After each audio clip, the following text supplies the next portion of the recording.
the signs and indicators of abuse in children. In today's video, we'll be covering just this. Knowing what the signs and indicators of abuse is so important for us that work in early years.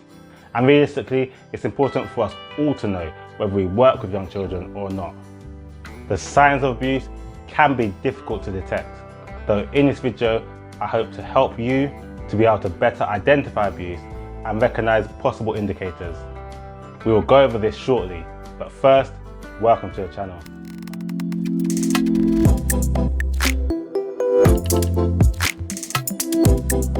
Welcome to the channel Open Nursery with myself, Kurt Liania, where I support you to open, run and grow your own childcare business. If you're new here, make sure you subscribe. I post lots of videos all helping to support you in your childcare journey, from what is county lines to how to open your own nursery. No matter where you're at in your childcare journey, there's lots here to support you. So make sure you hit that subscribe button and that notification bell to get notified whenever I post a new video. In today's video, we're discussing the different signs and indicators of abuse in children. This is so that you can be more aware of when abuse might be happening in your setting. The signs and indicators of abuse aren't always obvious, and children, especially the age of the children that we care for in nurseries and other childcare providers, might not be able to tell anyone, or might not feel able to tell anyone, or even be able to tell anyone that abuse is happening to them. Sometimes children might not even realize that what is happening to them is even abuse. As I've mentioned in a previous video, there are 5 main types of abuse that happen to children of the age that we care for. And naturally, the signs and indicators of abuse will differ depending on the type of abuse. For example, the signs and indicators that a child is being neglected may be different to the signs and indicators that a child is being sexually abused. So knowing the different signs and indicators of abuse may help you to identify what abuse is actually happening as well. So because there are different signs for different types, we'll firstly go over the general signs that abuse may be happening to a child, and then go into the different signs of abuse related to these 5 different types of abuse. So firstly, the general or common signs of abuse. Some common signs that there may be something concerning happening in a child's life and which could indicate abuse include unexplained changes in the child's behaviour or personality, the child becoming withdrawn, the child seeming anxious, becoming uncharacteristically aggressive, the child lacking social skills by having very few friends, if any, having a poor bond or relationship with their parents and or carers, having a knowledge of adult issues which is inappropriate for their age, poor attendance to your setting, and always wanting to wear clothes that cover their whole body. These signs don't necessarily mean that a child is being abused. There could be other things happening in a child's life which is affecting their behaviour. But highlighting and being aware of these can help us to notice if abuse is happening. Documenting these signs of abuse will help us spot patterns in a child's behaviour and help us to get support for the child much earlier.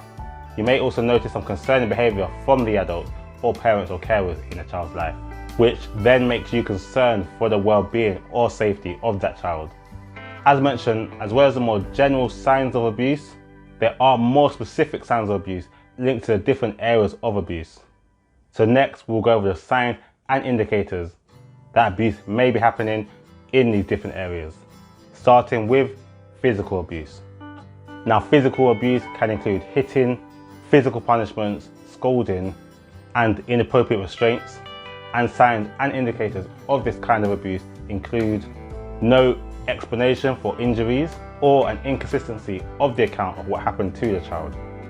Injuries inconsistent with the child's lifestyle, so for example, cuts and grazes on children's knees and elbows are common, but less common on places like their chest or their inner thighs.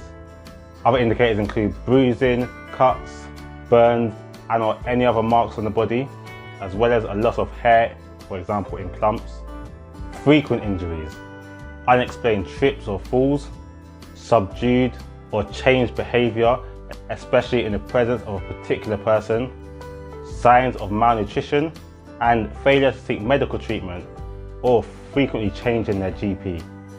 The second main type of abuse is sexual abuse, which can include inappropriate touching, indecent exposure, or other sexual acts involving the child. Some common signs and indicators of sexual abuse include bruising, particularly to the thighs, buttocks and upper arms, and marks on the neck, torn, stained or bloody underclothing, bleeding, pain or itching in the genital area, unusual difficulty in walking or sitting, infections, unexplained genital discharge or sexually transmitted diseases, use of sexual language or displays of sexual behaviour, poor concentration or difficulty sleeping, a fear or uncomfortability of receiving help with personal care, a difficulty forming relationships or an excessive fear around forming relationships, whether that be with practitioners or with their peers, and the reluctance to being alone with a particular person. The third type of abuse is psychological or emotional abuse.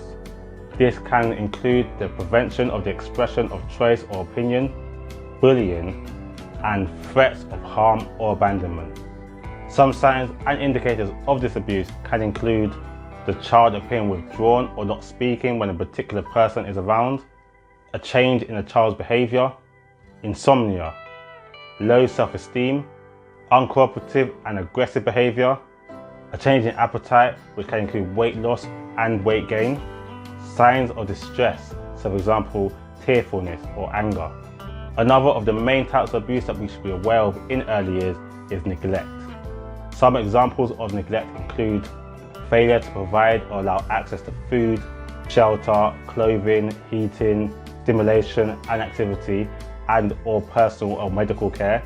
Some signs and indicators of neglect include providing a poor environment for the child, so for example a dirty or unhygienic environment, the child having a poor physical condition and or personal hygiene, malnutrition or unexplained weight loss, untreated injuries and medical problems, inconsistent or reluctant contact with medical professionals and social care organisations, again witnessing the child being reluctant to engage in social interactions, and the child having inappropriate or inadequate clothing.